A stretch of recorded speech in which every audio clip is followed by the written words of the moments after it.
My daughter said she was at work, but her car was parked outside my late husband's office. That sentence has replayed in my mind more times than I can count. Not because of what it meant in that moment, but because of what it revealed.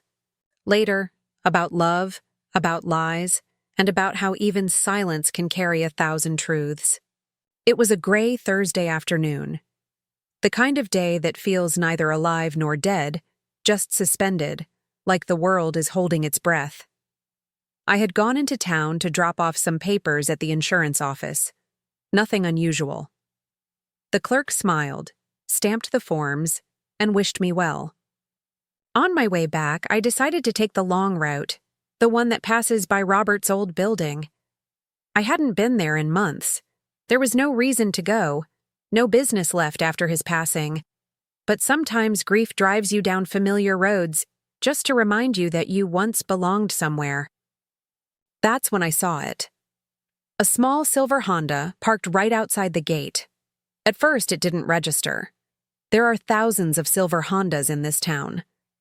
But then my eyes caught the dent near the rear bumper, the one Angela got last winter when she backed into a shopping cart at the grocery lot. I remember that day clearly. She laughed it off, said, "It gives it character, Mom, like me." And I laughed too, because that's what mothers do. We pretend small things don't matter, even when they do. But that afternoon, standing on the edge of the parking lot, I felt my stomach drop. My daughter's car was there, and she wasn't supposed to be. She had told me she was working a double shift at the clinic, covering for a coworker. She'd even called me that morning, rushing through breakfast, apologizing for not visiting that week.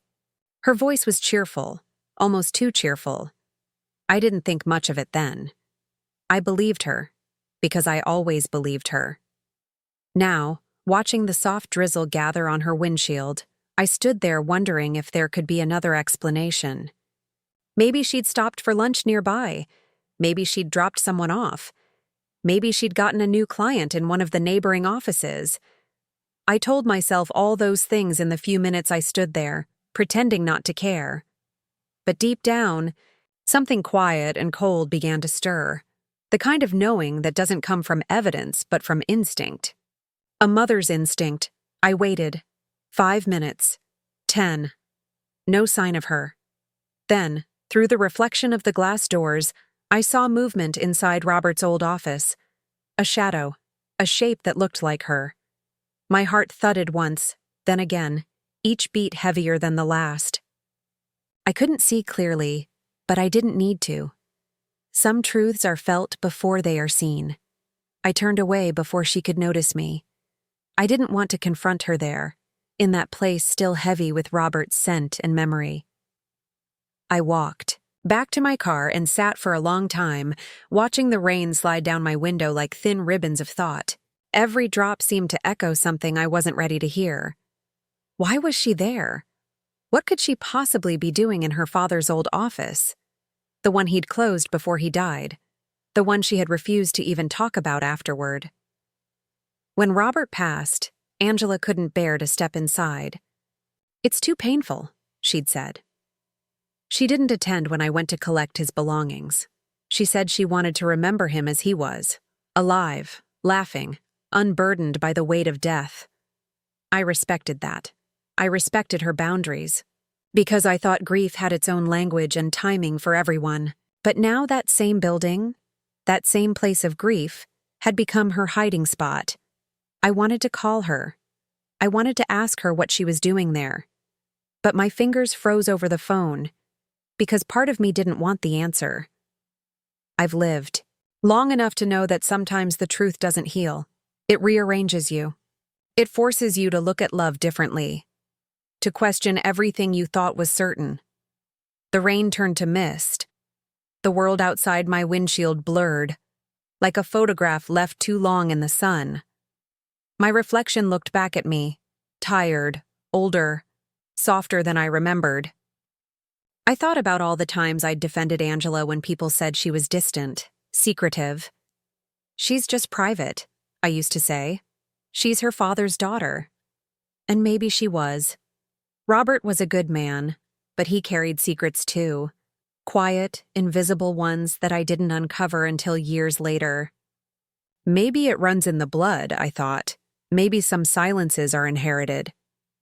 When I finally started the car, I drove straight home, my chest heavy with questions. The house felt colder than usual, though the heater hummed softly in the corner. I sat at the kitchen table where Robert and I used to have coffee every morning. 2 cups, 2 chairs, now only one. I stared at the empty space across from me and whispered, "Robert, what's happening to our daughter?" Of course, there was no answer. Only the quiet hum of the refrigerator and the faint ticking of the wall clock. The same rhythm that had measured out years of love, loss, and now, suspicion. I tried to distract myself. I folded laundry, rearranged the living room cushions, wiped down the counters that didn't need cleaning. But every time I stopped moving, her car appeared again in my mind, parked outside that building, mocking me with its stillness. Maybe it's nothing, I told myself again. Maybe I'm overreacting. Maybe she's planning a surprise, or settling her father's paperwork, or...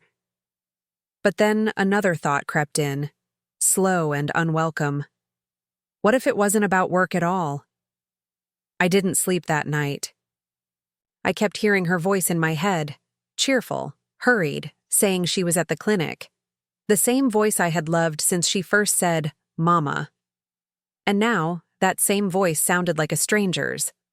I stayed up until the first light touched the curtains. Something inside me had shifted. I didn't yet know what truth waited behind that locked door, but I knew I couldn't ignore it anymore. Sometimes love demands silence, and sometimes it demands that we look, even when it hurts. That morning, as I stood by the window watching the sun rise over our quiet street, I made a decision that would change everything. I was going to find out what my daughter was hiding, even if it broke me.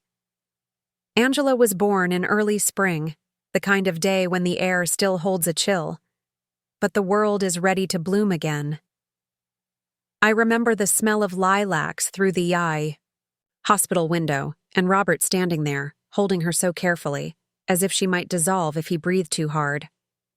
He had tears in his eyes. Robert didn't cry often. He was a proud, quiet man. But that morning, I saw him differently. Vulnerable. Human. He kissed her forehead and said, "You're my whole world now." And I believed him. We were a simple family. Robert ran a small real estate office in town. Nothing grand, but honest work. I taught at the local elementary school for 32 years. Our home was modest.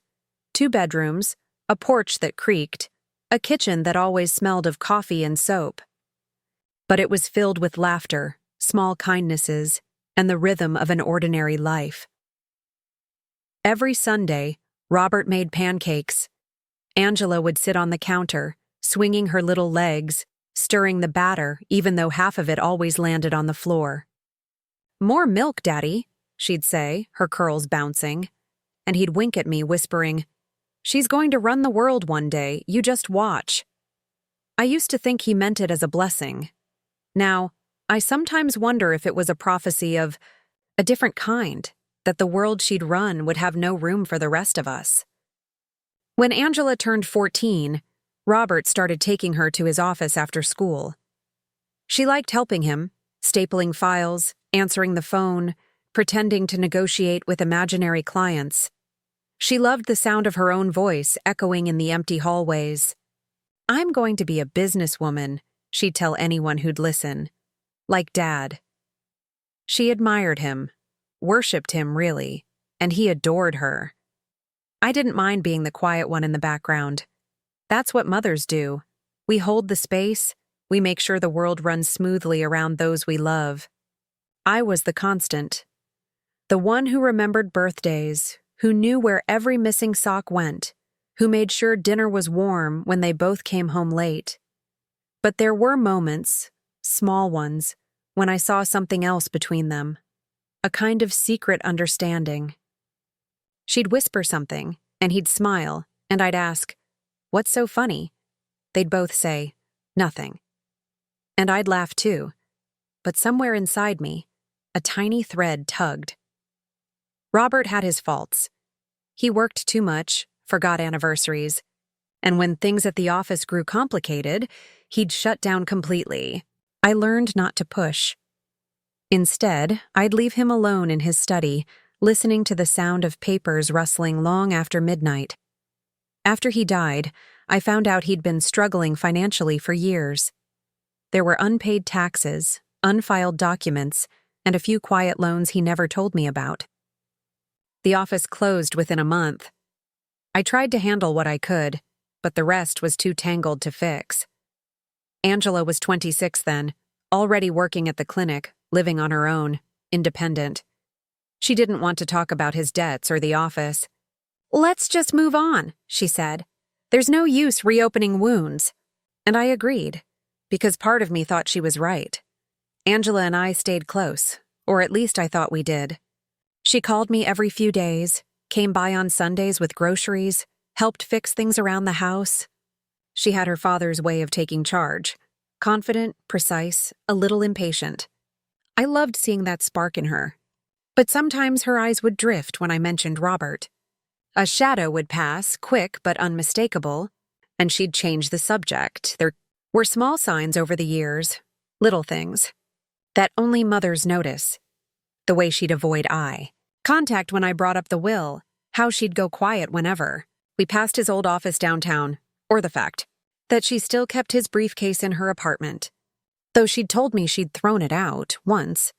When I asked her why she never dated, she said, "I don't have time for men. Mom, I've seen what they turn into." I laughed, thinking she was joking, but she wasn't. Still, we lived our lives. We celebrated birthdays, shared holidays, and talked about her dreams of opening her own wellness clinic someday. I was proud of her, fiercely proud. When people asked if I was lonely after Robert's death, I'd smile and say, "Not at all. My daughter keeps me busy. She's my purpose." I didn't realize that love can sometimes make you blind to what's right in front of you. The night before I saw her car outside the office, she had called me. Her voice was warm, familiar. "Hey, Mom. Don't wait up for me tomorrow, okay? I'm covering for someone at work. Might be late." I remember the clatter of dishes in the background, the casual tone. I said, "All right, sweetheart. Take care of yourself." And she said, "Always do." Nothing in her voice hinted at a lie. Nothing, except maybe the way she hung up too quickly. After Robert's funeral, she'd gone through a strange phase. She'd visit his grave at odd hours, sometimes before dawn, sometimes late at night. I told her it wasn't healthy, that she needed rest, but she said it made her feel close to him. I understood that kind of grief. But one morning, I found a letter left at his grave, sealed with her handwriting. I didn't open it. It wasn't mine to read. I wish I had. Over the years, I often wondered what kind of father-daughter bond they really had. Not because I doubted their love, but because I sensed layers I wasn't part of. He was her hero. But heroes, I've learned, are not always honest men. There was one memory, a small, almost forgotten one, that came back to me that night as I lay awake thinking of her car. It was a summer afternoon, maybe 10 years ago. I had gone into the office to bring Robert lunch. Angela was there, about 16, sitting behind his desk, typing something on his computer. When I walked in, she minimized the screen so fast I barely caught a glimpse. "What's that?" I asked. She smiled too wide. "Just helping Dad with some numbers." Robert appeared from the back room, a flicker of tension in his eyes. "Don't worry about it," he said, taking the lunch bag from me. "We're just finishing up." I didn't think much of it then. But now, that moment feels like the first crack in something much larger. I've always believed families don't fall apart overnight. They fracture quietly, in places you don't notice until the light hits just right. That Thursday evening, I sat by the fireplace running my fingers over an old photo of the three of us. Robert had his arm around Angela, both of them smiling. I remember the day that picture was taken, a family picnic by the lake. Angela was 8. She'd caught her first fish, and Robert had lifted her up, both laughing like children themselves. I was behind the camera, watching them, feeling grateful and a little left out. Even then, I think I knew they shared a world I could never fully enter. Still, I loved them both with every piece of myself. That's what makes betrayal so cruel. It only cuts that deep when it comes from those you die for. When I think of the years after Robert's passing, they blur together. Quiet dinners, birthdays, long phone calls where she'd sound distracted but kind. I thought we were fine. I thought time had settled our wounds. But maybe she wasn't healing at all. Maybe she was hiding. The night before everything changed, I looked through Robert's old desk. Something I hadn't done in years. I don't know what drew me to it. Maybe intuition, maybe the ache of missing him. Inside, I found an old envelope marked private. It was sealed, yellowed with time. I traced the handwriting, his handwriting, and felt a pang. But I didn't open it. I set it aside, thinking I'd need Angela's permission first. Now I wish I hadn't waited. It's strange, the things we overlook in the name of love, the unasked questions, the postponed truths. We think we're protecting our family, but sometimes we're protecting illusions. That night, before I went to bed, I whispered a prayer, not for answers, but for courage. I didn't know what I would find, but I knew I had to face it. For once in my life, I had to look at my daughter not as the child I raised, but as the woman she had become. And in the quiet of that prayer, one thought refused to leave me. Love is never lost. But sometimes it changes shape so much you don't recognize it anymore. The next morning, I drove back to the building. Not because I planned to confront her, I told myself that much, but because I needed to see, to understand. The sky was pale and empty, a dull sheet of white light that made everything look colder than it was. Robert's old office sat near the end of a narrow street lined with small law firms and insurance brokers. The same brass plaque still hung by the door, R.C. Melrose and Associates. The letters had faded, but his name was still there. I stood before it, my breath fogging the glass, remembering the man he was. Confident, restless, complicated. Angela's car was there again. Parked neatly in the same spot. The same small dent in the bumper catching the light. This time, I didn't wait in my car. I walked across the street, my heart beating too fast for my age. I told myself I was only going to knock to ask her what she was doing there. I rehearsed my tone, calm, curious, motherly. But when I reached the door, my hand wouldn't move. The blinds were drawn halfway. Through the slats, I could see shapes moving inside. The curve of a shoulder, the flicker of a light. Then a sound. Laughter. My daughter's laughter. I hadn't heard her laugh like that in years. Soft, genuine, unguarded. For a second, I smiled too, instinctively, until I heard another voice. A man's. It was low, familiar. So familiar it made the hair on my neck rise. I leaned closer, straining to hear. But the rain on the awning drowned out the words. Then I saw him. Mark Turner. Robert's former business partner. I froze. Mark had been around our family for years. We'd shared dinners, holidays, even vacations when Angela was young. After Robert's death, he'd come by once or twice, offering to help settle the estate. I appreciated it at the time, his patience, his warmth, but eventually he disappeared. And I didn't question it. Now there he was, inside that office, standing far too close to my daughter. I watched as she placed a hand on his arm. Not casually, not professionally, but with a softness that made my stomach twist. He leaned in to say something, and she smiled in that private way lovers do when they think no one's watching. I stepped back, my heart sinking through my ribs. For a moment, the world tilted. The rain, the glass, the sound of distant traffic, all of it blurred into one long, dull hum. I wanted to scream. I wanted to storm in and drag her out of there. But I didn't. I stood still, letting the truth settle like cold iron in my chest. My daughter was having an affair with her father's best friend. It was the kind of sentence you don't even want to think, much less speak. But the image was burned into me, her hand, his face, that laughter. When I finally turned away, I didn't feel anger. Not yet, just emptiness, the kind of hollow that steals your breath. I drove home in silence, the world outside spinning by in shades of gray. I didn't even notice when the rain stopped. That night, I sat in Robert's old chair. It still creaked the same way it used to when he'd lean back after dinner reading the paper. I looked around at our home, the photographs, the small souvenirs of a life built together, and I felt like an intruder in my own life. How long had it been going on? Had it started after Robert's death or before? Did she love him? Did he love her? Every question hurt more than the last.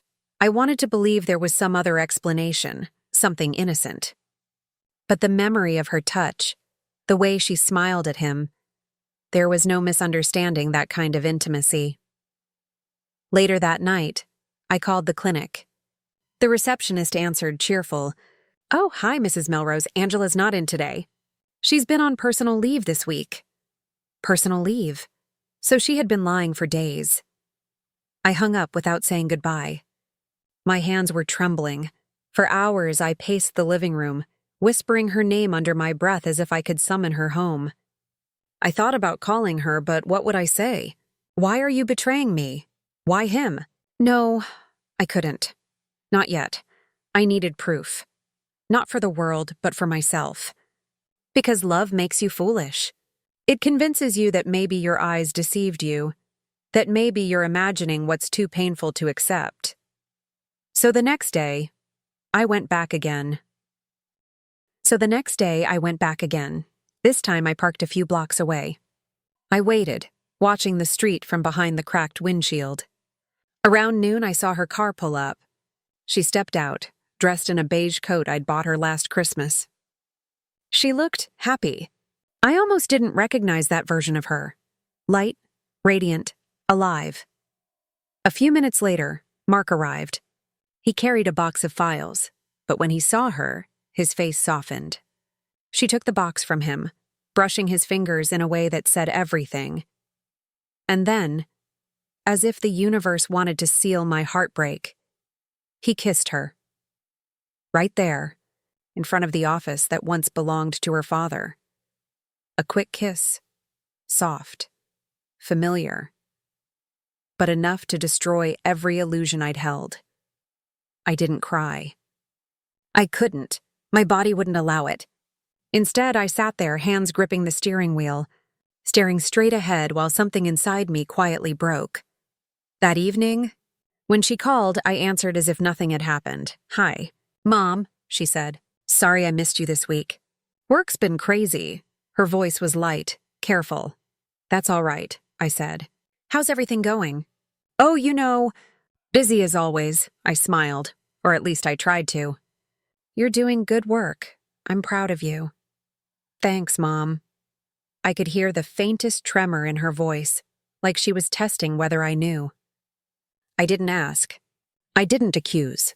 I simply let her talk until the silence between us grew too heavy. When the call ended, I sat in the dark, staring at the quiet phone, realizing that the child I raised was gone, replaced by someone I barely recognized. The days that followed were strange. I moved through them like a ghost. I cooked, cleaned, smiled at neighbors, but everything inside me was still, frozen in disbelief. Every mother knows the ache of distance, the pain of letting go when your children grow up. But this was different. This was betrayal disguised as independence. I began replaying the past, all those moments that had once seemed innocent. The way she'd defended Mark when Robert complained about him. How she'd blushed once when his name came up. The time I found her in his office long after closing hours, saying she was helping with paperwork. Was it all there from the start? Was I too blind to see? I don't know what hurt more, that she lied, or that she might have learned how to lie from watching me forgive too easily, because I had lied too. Once, to keep this family together, to protect Robert from scandal, from mistakes he'd made long before he died. I told myself it was for Angela's sake. But maybe lies, once planted, grow roots you can't pull out. A few nights later, I found the envelope again, the one I'd discovered in Robert's desk. My hands shook as I opened it. Inside was a single folded letter, dated 3 months before his death. Angela, my dearest. If you're reading this, it means I never found the courage to tell your mother what she deserves to know. I've made many mistakes, but loving you was never one of them. Take care of the office. It belongs to you now. I trust you'll do what's right. R.I. read the words again and again until they blurred. Loving you, not raising you, not being proud of you, but loving you, the kind of love that doesn't sound like a father's. My knees gave out. The letter slipped from my hand. I stayed on the floor for a long time, the house silent around me, the clock ticking its slow, merciless rhythm. I thought I understood pain before that moment. But that night, I learned what it means to feel your heart refuse to believe your mind. I didn't want to know more. But I also couldn't unknow it. Angela wasn't just revisiting her father's past. She was repeating it. That realization didn't come with anger. It came with grief so deep it felt like drowning. Because when you love someone, truly love them, betrayal doesn't burn. It freezes. It stops time. It makes you look at yourself and wonder where you went wrong. Did I love too much? Or not enough? When the tears finally came, they weren't loud. They were quiet, steady, and endless, like rain on glass. And in that silence, one truth crystallized inside me. I could no longer save her, but I could save myself by finding out the rest of the truth. The morning after I read Robert's letter, the house felt different. Still, but not peaceful, the kind of stillness that comes before a storm decides whether to move on or destroy what's left. I made myself coffee, though I barely tasted it. The air was heavy with things unsaid. I sat at the table where Robert and I used to share our mornings. The same worn wood, the same tiny crack near the center where Angela once dropped a hot mug as a child. I stared at it, wondering how something could be both broken and beautiful at the same time. That was us, I thought. All three of us. The letter lay in front of me, open and trembling slightly from the fan's breeze. I had read it until the words lost meaning, and yet I couldn't throw it away. I wanted to believe I misunderstood it, that Robert meant loving you as a father, not as a man with regrets. But the more I replayed our years together, the less sure I became. Robert had secrets. I knew that. There were late-night calls he'd never explain, sudden business trips that left no paper trail. And once, years ago, I found a photo in his desk drawer, a candid of Angela taken at her high school graduation. On the back, in his handwriting, it said, "My reason for everything." At the time, I thought it was sweet. Now, it felt like a confession written in plain sight. I wanted to destroy that letter, burn it, bury it, anything to stop the ache. But something stronger kept me from doing it. The same instinct that had made me follow my daughter's car. The same whisper that told me not all truths are meant to stay buried. I needed to know what kind of legacy my husband had left behind, and what kind of shadow my daughter was now living under. So I went, back to the office again. This time, not as a mother, but as a woman who needed answers. The building was quiet when I arrived. Angela's car wasn't there. I waited until the janitor came out for his smoke break and asked if the place was still being rented. "Yeah," he said. "A couple's been using it. Said they're restoring it for a new agency." A couple? He said it so casually, like the word meant nothing. But to me, it meant everything. I thanked him, walked around to the back, and found the side entrance still locked with the same brass key Robert once gave me. I kept it after he died, tucked away in a box of old keys I could never bring myself to throw out. The key turned easily. Inside, the air was thick with dust and memory. The faint smell of his cologne still lingered, that mix of cedar wood and tobacco I used to tease him about. I stood in the doorway, feeling his presence, feeling hers. On the desk sat a neat stack of papers, contracts, property titles, and a folder labeled Melrose Trust. My name wasn't on any of them. But Angela's was, and so was Mark Turner's. I flipped through the documents, scanning the details. They weren't just restoring the office. They were selling off pieces of Robert's old holdings, transferring assets, consolidating funds. Everything Robert once built, they were dismantling, one property at a time. And at the bottom of the last page, I found the worst part: authorization granted by co-beneficiary. Angela Melrose, inheritor of estate, inheritor. My name was nowhere on the file, not even as witness or spouse. Robert had changed the paperwork before he died. He'd given everything to her. For years, I'd believed we shared everything, that marriage meant equality, partnership, trust. But in the end, I was just a footnote in a man's secret life. I don't remember leaving the building.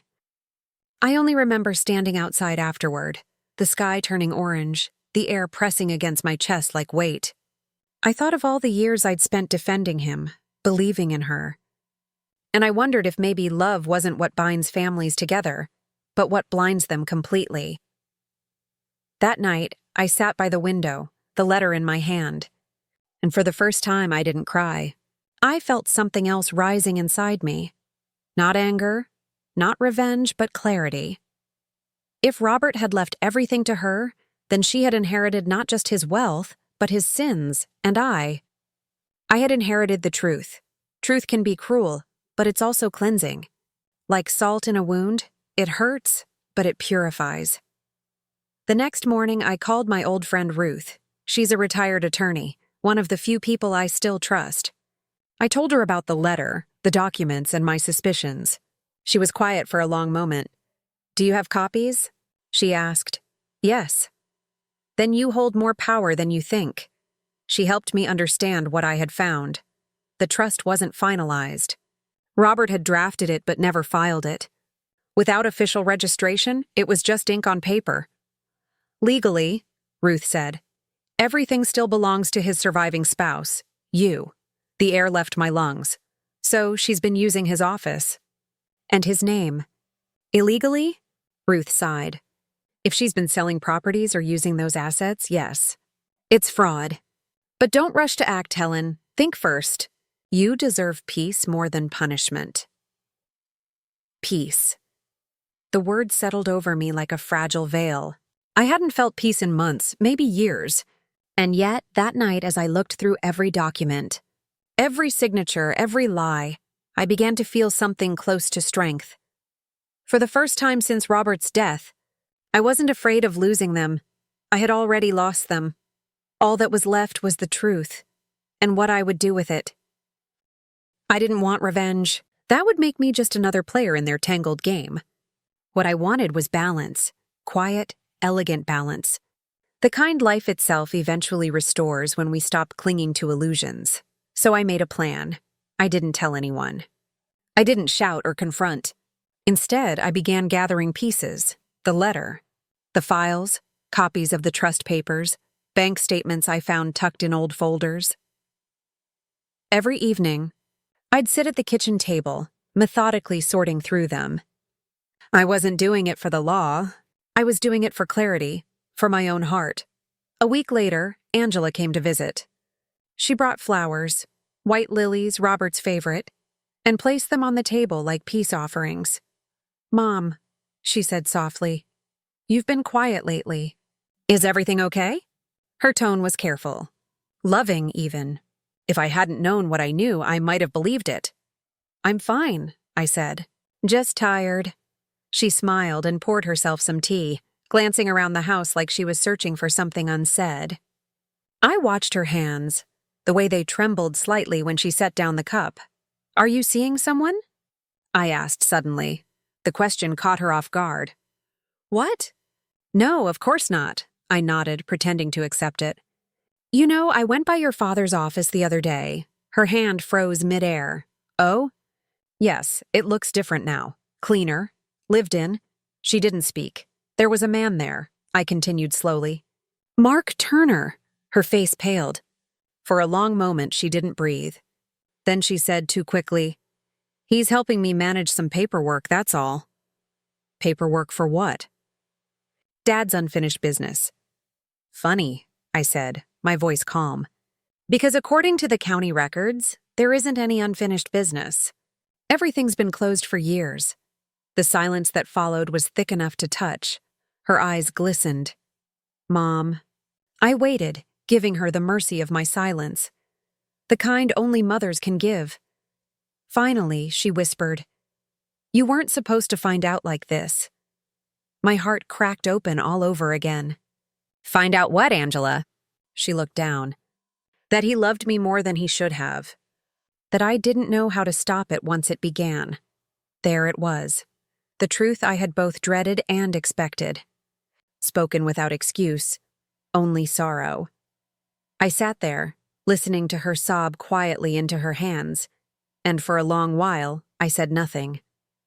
Because sometimes words are too small for the shape of pain. When she finally looked up, I said softly, "And Mark?" She hesitated. "He knows everything. He said he understands me. That we can start over, use Dad's office, his legacy, his name, to build something good from something broken." Something good? I almost laughed. Not out of cruelty, but out of disbelief at how pain can twist into justification. "Angela," I said, "you can't build anything on someone else's ruin." She didn't answer. I reached across the table, gently touched her hand. "I'm not here to destroy you, but I won't let you destroy yourself either." Her shoulders shook, but she didn't pull away. I didn't tell her about the legal papers, or Ruth, or the power I now held. I wanted her to face her reflection, not my anger. When she left that night, I watched her car disappear down the street, and I whispered to the empty house, "Robert, your secrets are safe no longer."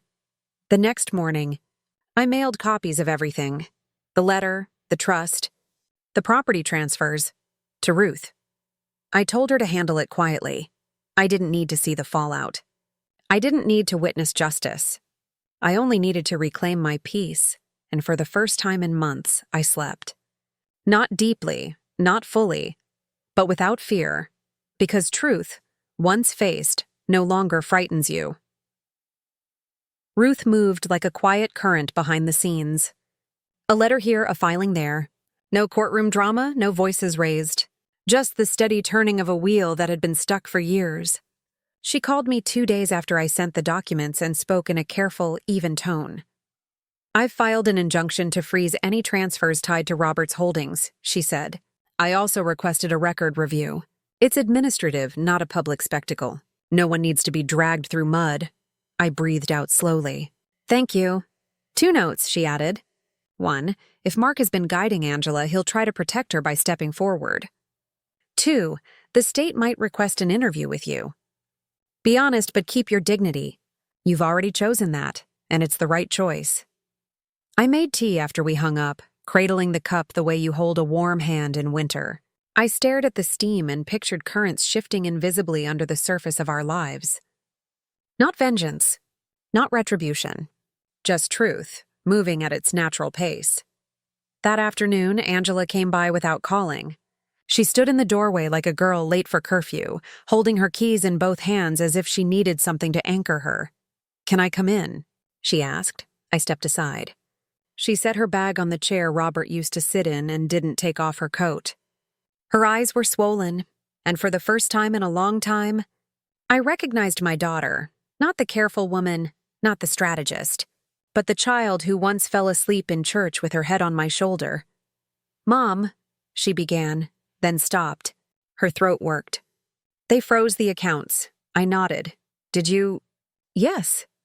She looked down, then nodded too, as if acknowledging the weight of a bridge that had finally collapsed because it could no longer hold what crossed it. She sat, clasped her hands, and waited for my anger. It didn't come. "I told you," I said softly, "I wouldn't destroy you." "I know." Her voice shook. "I think you might be saving me." We sat in that quiet a long time. The heater hummed in the corner, a familiar old sound in a season that had grown strange. I watched her remember how to breathe, a long inhale, a longer exhale. Little by little, her shoulders loosened. She looked at me with an honesty that felt like rainfall. "I can't make this sound clean, Mom. There aren't neat edges." I kept things from you because I couldn't bear how you'd look at me if you knew. I told myself I was protecting us both, but I was only protecting a story. Not a good one either. And Mark? I asked, keeping my voice level. He says he'll take responsibility for the filings. She swallowed. He says he led. That he should have known better. He knew the past. He knew my confusion, and he took the easier road. She blinked hard. I let him. We didn't name every shadow. Some truths don't need to be spoken aloud to carry their full weight. What mattered was this. The pattern had repeated. The silence had become a language. And now, finally, silence would not be the final word. What do you want to do, Angela? I asked. She closed her eyes. When she opened them, the girl who always needed to be right had been replaced by a woman tired of running. I want to stop, she said. I want to stop lying. I want to stop hiding. I want to stop using Dad's name to make something that will never stand. She held my gaze. I'm ending it with Mark. The room seemed to release its breath. Not a victory. Something quieter. The first loose knot untangled by steady fingers. Then I'll walk beside you, I said. Her mouth trembled. She nodded once, like a child promising to do better after breaking a window. But this was not a window. This was a house, and the wind had been howling through it for years. We drafted 3 letters at the kitchen table. Each was short. Each told only what needed to be told. The first was to the state office reviewing the records. A clear acknowledgement from Angela that she would comply fully and immediately. The second was to the building manager. Notice to vacate Robert's old office by the end of the week. Keys enclosed in a small envelope I sealed with my thumb pressed into the glue. The third was to Mark Turner. Angela wrote that one slowly. She sat with her pen hovering while the clock ticked. Finally she wrote, I choose to heal. I choose to tell the truth. I choose to stand without your hand on my back. She signed her name, then put the pen down like it had taken part of her weight. When she finished, she asked for coffee. We drank it in silence. The house felt different, still, but this time, it was the stillness after rain when the ground drinks and drinks until the roots remember what they are for. Later that evening, Ruth called again. Mark reached out, she said. He's offered to provide a full account of transactions and to step away from any claim. He also asked to avoid a public process. What does that mean for Angela? I asked. It means she'll need to cooperate, but she won't be dragged. If she keeps her word, this stays administrative. It will be a matter of corrections, restitution where required, and closing what should have been closed. Good, I said, and felt the word as a quiet, firm stone settling in my chest. The next day, Angela asked me to come with her to the office one last time. We went in the late afternoon, when the street feels washed, and the sky has that soft, tired light that makes everything honest. She held the door with both hands and stood for a long time without stepping inside. I understood. Even the worst rooms hold memories of who we were when we first entered them. Take your time, I said. When we finally walked in, the smell was the same. Paper and dust and a faint echo of cologne that I suddenly understood I would be smelling in my sleep for another decade. The desk was neat. The folder labels were in her handwriting. My daughter, competent and organized even in chaos. She opened the top drawer, took out the brass key, and placed it on the desk. Then she reached under the blotter and pulled out a photograph. It was the 3 of us by the lake, the same one I kept on our mantel. She looked at it for a long time and then slipped it into my bag. It belongs in your house, she said. We turned off the lights together. The room looked softer in the dim. She locked the door and slid the keys through the slot for the manager. We stood there with our coats against the chill and watched the door hold. Some doors fail you their whole lives. Others do one decent thing at the end. On the walk back to the car, she said, I'm going to talk to someone. A professional. I should have a long time ago. Good, I said again.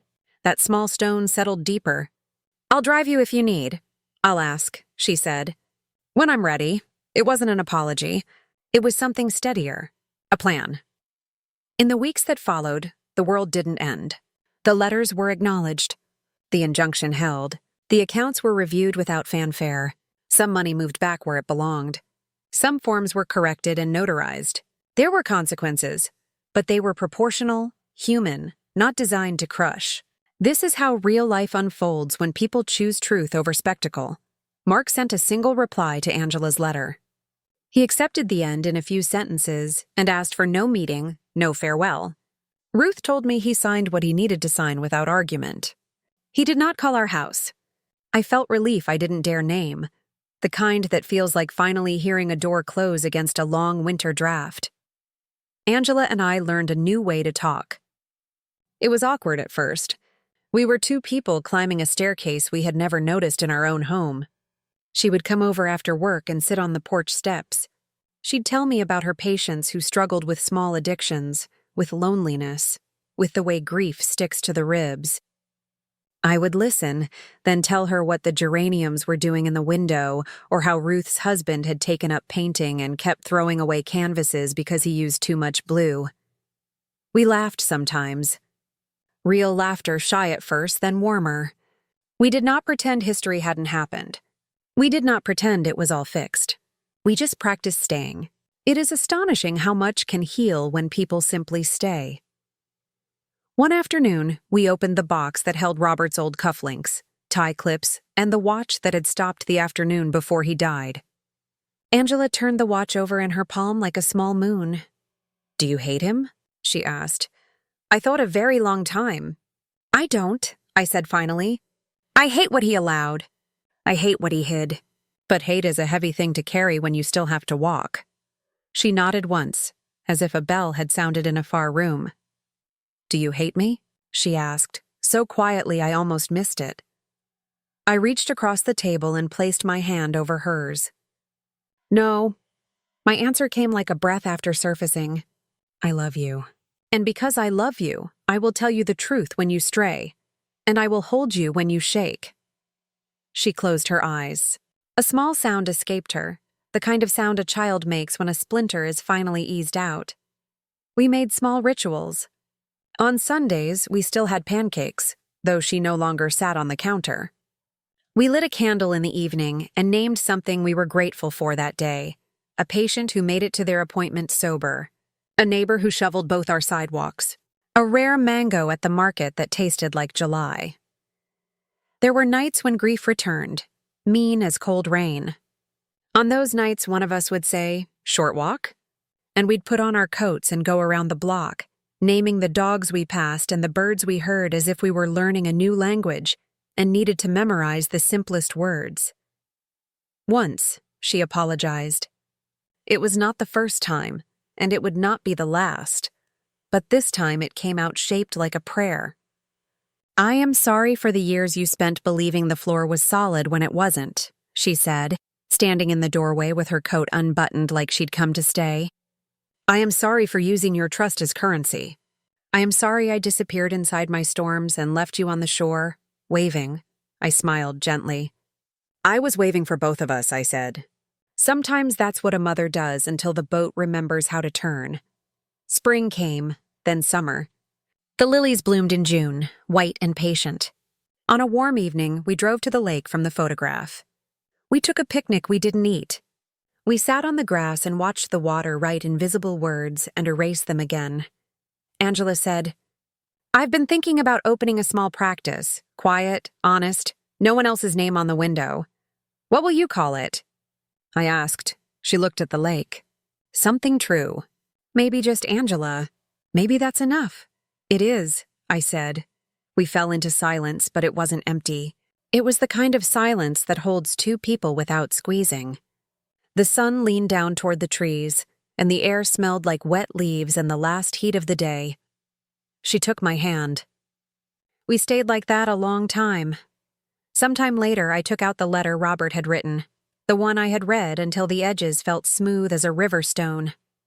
I had kept it not to punish myself, but because it was part of our map. I held it over the water for a moment, as if asking the lake to witness. "I'm ready," I said to no one, and to both of them. Angela watched me. "Are you sure?" I nodded. Then I tore it, not violently, not in anger. I tore it the way you tear a page from a notebook when you've decided to start again. The pieces fell like delicate leaves and landed on the surface, drifting, then sinking. For a heartbeat, I felt panic. What if I needed it? What if I was throwing away proof? But the lake did what lakes do. It held, then let go. We walked back to the car without hurry. After that day, the house felt lighter. Not fixed, not perfect. Just bearable in the way a healed bone remembers rain and still holds your weight. I started sleeping through the night again. Angela started keeping houseplants alive. We smiled at small things. We took deeper breaths. One evening toward autumn, there was a knock at the door. I opened it to find Mark on the porch, older than I remembered. The carefulness in his posture no longer an asset, but a cost. He held no papers, wore no armor. "I'm not here to argue," he said. "I'm here because I wanted to say, I see it now, the harm. I thought I was helping her build out of ashes. I was wrong. I'm sorry." I listened. I kept my hand on the door. "Thank you," I said. "We are healing, separately." He bowed his head, not as an actor playing remorse, but as a man who had finally found the floor. He left without pressing for absolution. I closed the door and stood against it for a moment, feeling the old draft quiet at last. That night, I wrote a few lines in the notebook I keep by the bed. I wrote, "Justice came in the shape of simple boundaries and the steady light of day." Not a gavel, not a headline. Just doors closing and others opening at their own pace. I underlined steady twice. On a Sunday just before winter, Angela stood in my kitchen, her hands wrapped around a cup of tea she didn't drink. "Mom," she said, "do you forgive me?" I studied her Faye. Not the one I had given birth to, but the one shaped by weather I hadn't predicted. I thought about forgiveness and how it's less an announcement than a road you agree to walk. "Yes," I said. "Every day. Some days I will walk it better than others. But yes," she nodded, tears standing without falling. Then she opened the drawer where we keep spare keys and placed the last key to Robert's office inside. She pushed the drawer gently closed, as if tucking a child into bed. We lit the evening candle. The flame steadied. I thought of the girl on the counter swinging her legs, and the woman beside me learning, line by line, how to speak without hiding. I thought of Robert, complicated and human, and of all the doors we had locked and unlocked in his name. Love does not erase harm, but it can hold it until it stops defining you. If you ask me what the lesson is, I will tell you it arrived quietly, the way good weather returns after a long storm. You notice it on a Tuesday when the laundry smells like sun. The lesson is this: truth is the only foundation that doesn't shift beneath your feet. Tell it gently if you can. Tell it plainly if you must. Then let the light do its work. We ended that day the way we end most days now, with 2 small sentences said aloud before the candle goes dark. "Thank you. Tomorrow." And for the first time in a long time, when I pictured Angela driving away, I didn't imagine an empty road. I imagined a map where the routes were honest, the fuel was courage, and the destination was a home neither of us had known how to build before.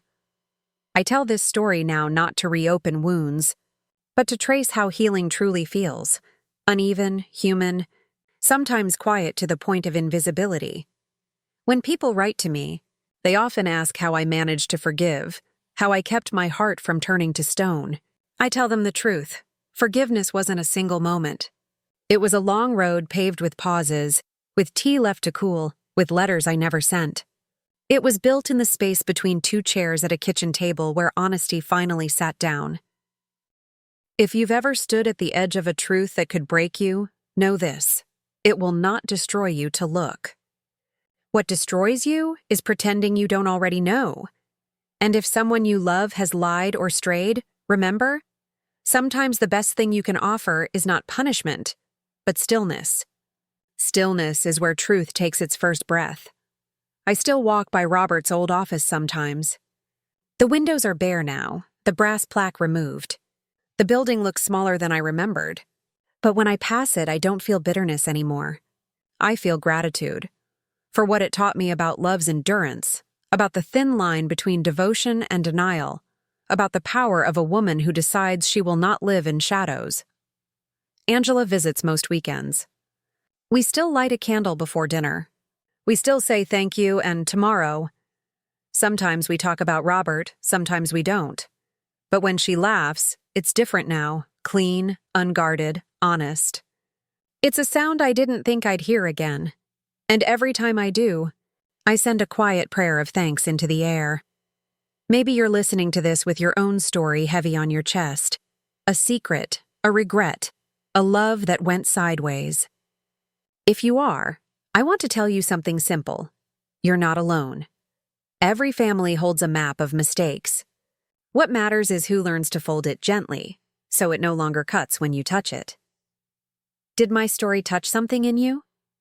I hope it did. Tell me, what part stayed with you? Was it the silence, the forgiveness, or the courage to look at what hurts and still keep walking? I love reading your thoughts, your reflections, your own stories of love and truth and the ways you've survived them. And if this story reached you, if it kept you company for a while, stay a little longer with me, subscribe, share your thoughts, and come back next week. There's always another story waiting, a new way to remember that even after betrayal, there is still tenderness, still light, still life. Thank you for listening. Until next time, be gentle with your own truth.